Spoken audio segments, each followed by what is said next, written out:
तीसरा अध्याय भगवान के अवतारों का वर्णन। श्री सूत जी कहते हैं, सृष्टि के आदि में भगवान ने लोकों के निर्माण की इच्छा की। इच्छा होते ही उन्होंने महत्त्व आदि से निष्पन्न पुरुष रूप ग्रहण किया। उसमें 10 इंद्रियां, 1 मन और 5 भूत, ये 16 कलाएं थी। उन्होंने कारण जल में शयन करते हुए जब योग निद्रा का विस्तार किया, तब उनके नाभि सरोवर से एक कमल प्रकट हुआ और उस कमल से प्रजापतियों के अधिपति ब्रह्मा जी उत्पन्न हुए। भगवान के उस विराट रूप के अंग प्रत्यंग में ही समस्त लोकों की कल्पना की गई है। वह भगवान का विशुद्ध सत्वमय श्रेष्ठ रूप है। योगी लोग दिव्य दृष्टि से भगवान के उस रूप का दर्शन करते हैं।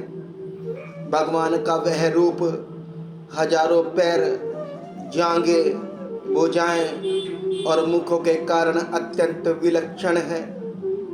उसमें सहस्त्रों सिर, हजारों कान, हजारों आँखें और हजारों नासिकाएं हैं। हजारों मुकुट, वस्त्र और कुंडल आदि आभूषणों से वह उल्लासित रहता है। भगवान का यह पुरुष रूप, जिसे नारायण कहते हैं, अनेक अवतारों का अक्षय कोश है। इसी से सारे अवतार प्रकट होते हैं। इस रूप के छोटे से छोटे अंश से देवता, पशु, पक्षी और मनुष्य आदि योनियों की सृष्टि होती है। उन्हीं प्रभु ने पहले कौमार सर्ग में सनक, सनंदन, सनातन, सनंत कुमार इन 4 ब्राह्मणों के रूप में अवतार ग्रहण करके अत्यंत कठिन अखंड ब्रह्मचर्य का पालन किया। दूसरी बार इस संसार के कल्याण के लिए समस्त यज्ञों के स्वामी उन भगवान ने ही रसातल में गई हुई पृथ्वी को निकाल लाने के विचार से सूकर रूप ग्रहण किया। ऋषियों की सृष्टि में उन्होंने देवर्षि नारद के रूप में तीसरा अवतार ग्रहण किया और सात्वत तंत्र का, जिसे नारद पंचरात्र कहते हैं, उपदेश किया। उसमें कर्मों के द्वारा जिस प्रकार कर्म बंधन से मुक्ति मिलती है, इसका वर्णन है। धर्मपत्नी मूर्ति के गर्भ से उन्होंने नर नारायण के रूप में चौथा अवतार ग्रहण किया। इस अवतार में उन्होंने ऋषि बनकर मन और इंद्रियों को सर्वथा संयम करके बड़ी कठिन तपस्या की। 5वें अवतार में वे सिद्धों के स्वामी कपिल के रूप में प्रकट हुए और तत्वों का निर्णय करने वाले सांख्य शास्त्र का, जो समय के फेर से लुप्त हो गया था, आसुरी नामक ब्राह्मण को उपदेश किया। अनुसुईया के वर मांगने पर 6ठे अवतार में वे अत्रि की संतान दत्तात्रेय हुए। इस अवतार में उन्होंने अलर्क एवं प्रहलाद आदि को ब्रह्म ज्ञान का उपदेश किया। 7वीं बार रुचि प्रजापति की आकुति नामक पत्नी से यज्ञ के रूप में उन्होंने अवतार ग्रहण किया और अपने पुत्र याम आदि देवताओं के साथ स्वयंभू मनवंतर की रक्षा की। राजा नाभि की पत्नी मेरु देवी के गर्भ से ऋषभ देव के रूप में भगवान ने 8वां अवतार ग्रहण किया। इस रूप में उन्होंने परमहंसों का वह मार्ग, जो सभी आश्रमियों के लिए वंदनीय है, दिखाया। ऋषियों की प्रार्थना से 9वीं बार वे राजा पृथु के रूप में अवतीर्ण हुए। शौनक आदि ऋषियों, इस अवतार में उन्होंने पृथ्वी से समस्त औषधियों का दोहन किया था। इससे यह अवतार सबके लिए बड़ा ही कल्याणकारी हुआ। चाक्षुष मनवंतर के अंत में जब सारी त्रिलोकी समुद्र में डूब रही थी, तब उन्होंने मत्स्य के रूप में 10वां अवतार ग्रहण किया और पृथ्वी रूपी नौका पर बैठाकर अगले मनवंतर के अधिपति वैवत्य मनु की रक्षा की। जिस समय देवता और दैत्य समुद्र मंथन कर रहे थे, उस समय 11वां अवतार धारण करके कच्छप रूप से भगवान ने मंदराचल को अपनी पीठ पर धारण किया। 12वीं बार धन्वंतरी के रूप में अमृत लेकर समुद्र से प्रकट हुए और 13वीं बार मोहिनी रूप धारण करके दैत्यों को मोहित करते हुए देवताओं को अमृत पिलाया। 14वें अवतार में उन्होंने नरसिंह रूप धारण किया और अत्यंत बलवान दैत्यराज हिरण्यकश्यप की छाती अपने नखों से अनायास ही इस प्रकार फाड़ डाली, जैसे चटाई बनाने वाला सीक को चीर डालता है।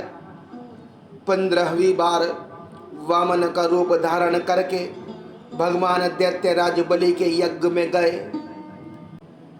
वे चाहते तो थे त्रिलोकी का राज्य, परंतु मांगी उन्होंने केवल 3 पग पृथ्वी। 16वें परशुराम अवतार में जब उन्होंने देखा कि राजा लोग ब्राह्मणों के द्रोही हो गए हैं, तब क्रोधित होकर उन्होंने पृथ्वी को 21 बार क्षत्रियों से शून्य कर दिया। इसके बाद 17वें अवतार में सत्यवती के गर्भ से पाराशर जी के द्वारा वे व्यास के रूप में अवतरीण हुए। उस समय लोगों की समझ और धारण शक्ति कम देखकर आपने वेद रूप वृक्ष की कई शाखाएं बना दी। 18वीं बार देवताओं का कार्य संपन्न करने की इच्छा से उन्होंने राजा के रूप में राम अवतार ग्रहण किया और सेतु बंधन, रावण वध आदि वीरतापूर्ण बहुत सी लीलाएं की। 19वें और 20वें अवतारों में उन्होंने यदुवंश में बलराम और श्री कृष्ण के नाम से प्रकट होकर पृथ्वी का भार उतारा। उसके बाद कलयुग आ जाने पर मगध देश बिहार में देवताओं के देशी दैत्यों को मोहित करने के लिए अजन के पुत्र रूप में आपका बुद्ध अवतार होगा। इसके भी बहुत पीछे जब कलयुग का अंत समीप होगा और राजा प्राय लुटेरे हो जाएंगे, तब जगत के रक्षक भगवान विष्णु यश नामक ब्राह्मण के घर कल की रूप में अवतरीण होंगे। शौनक आदि ऋषियों जैसे आगाध सरोवर से हजारों छोटे छोटे नाले निकलते हैं, वैसे ही सत्वनिधि भगवान श्री हरि के असंख्य अवतार हुआ करते हैं। ऋषि मनु, देवता प्रजापति मनुपुत्र और जितने भी महान शक्तिशाली हैं, वे सब के सब भगवान के ही अंश हैं। ये सब अवतार तो भगवान के अंशा अवतार अथा कला अवतार हैं, परंतु भगवान श्री कृष्ण तो स्वयं भगवान अवतारी ही हैं। जब लोग दैत्यों के अत्याचार से व्याकुल हो उठते हैं, तब युग युग में अनेक रूप धारण करके भगवान उनकी रक्षा करते हैं। भगवान के दिव्य जन्मों की यह कथा अत्यंत गोपनीय रहस्यमयी है। जो मनुष्य एकाग्रचित्त से नियम पूर्वक सायंकाल और प्रातःकाल प्रेम से इसका पाठ करता है, वह सब दुखों से छूट जाता है। प्राकृत स्वरूप रहित चिन्मय भगवान जो यह स्थूल जगतकार रूप है, यह उनकी माया के महत्व आदि गुणों से भगवान में ही कल्पित है। जैसे बादल वायु के आश्रय रहते हैं और घूसरपना धूल में होता है, परंतु अल्प बुद्धि मनुष्य बादलों का आकाश में और घूसरपने का वायु में आरोप करते हैं, वैसे ही अविवेकी पुरुष सबके साक्षी आत्मा में स्थूल दृश्य रूप जगत का आरोप करते हैं।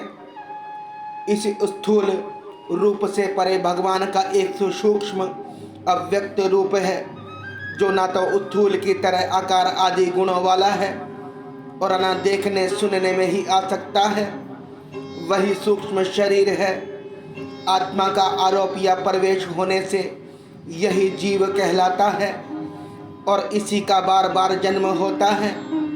उपर्युक्त सूक्ष्म और स्थूल शरीर अविद्या से ही आत्मा में आरोपित है। जिस अवस्था में आत्मा स्वरूप के ज्ञान से यह आरोप दूर हो जाता है, उसी समय ब्रह्म का साक्षात्कार होता है। तत्वज्ञानी लोग जानते हैं कि जिस समय यह बुद्धि रूपा परमेश्वर की माया निवृत्त हो जाती है, उस समय जीव परमानंदमय हो जाता है और अपने स्वरूप महिमा में प्रतिष्ठित होता है। वास्तव में जिनके जन्म नहीं है और कर्म भी नहीं है, उन हृदयेश्वर भगवान के अप्राकृत जन्म और कर्मों का तत्वज्ञानी लोग इसी प्रकार वर्णन करते हैं, क्योंकि उनके जन्म और कर्म वेदों के अत्यंत गोपनीय रहस्य हैं। भगवान की लीला अमोघ है। वे लीला से ही इस संसार का सृजन, पालन और संहार करते हैं, किंतु इसमें आसक्त नहीं होते। प्राणियों के अंतःकरण में छिपे रहकर ज्ञानेंद्रिय और मन के नियंता के रूप में उनके विषयों को भी ग्रहण करते हैं, परंतु उनसे अलग रहते हैं। वे परम स्वतंत्र हैं। वे विषय कभी उन्हें लिप्त नहीं कर सकते।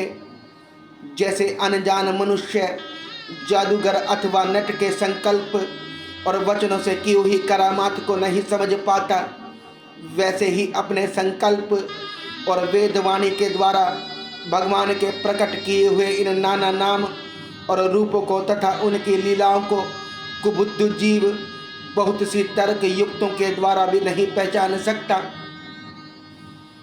चक्रपाणी भगवान की शक्ति और पराक्रम अनंत है, उनकी कोई था नहीं पा सकता। वे सारे जगत के निर्माता होने पर भी उससे सर्वथा परे हैं। उनके स्वरूप को अथवा उनकी लीला के रहस्य को वही जान सकता है जो नित्य निरंतर निष्कपट भाव से उनके चरण कमलों की दिव्य गंध का सेवन करता हो, सेवा भाव से उनके चरणों का चिंतन करता रहता हो। शौनक आदि ऋषियों, आप लोग बड़े ही सौभाग्यशाली तथा धन्य हैं, जो इस जीवन में और विघ्न बाधाओं से भरे इस संसार में समस्त लोकों के स्वामी भगवान श्री कृष्ण से वह सर्व आत्मक आत्मभाव, वह अनिवर्चनीय अनन्य प्रेम करते हैं, जिससे फिर इस जन्म मरण रूप संसार के भयंकर चक्र में नहीं पड़ना होता। भगवान वेद व्यास ने यह वेदों के समान भगवत चरित्र से परिपूर्ण भागवत नाम का पुराण बनाया है। उन्होंने इस शलाघनीय, कल्याणकारी और महान पुराण को लोगों के परम कल्याण के लिए अपने आत्मज्ञान शिरोमणि पुत्र को ग्रहण कराया।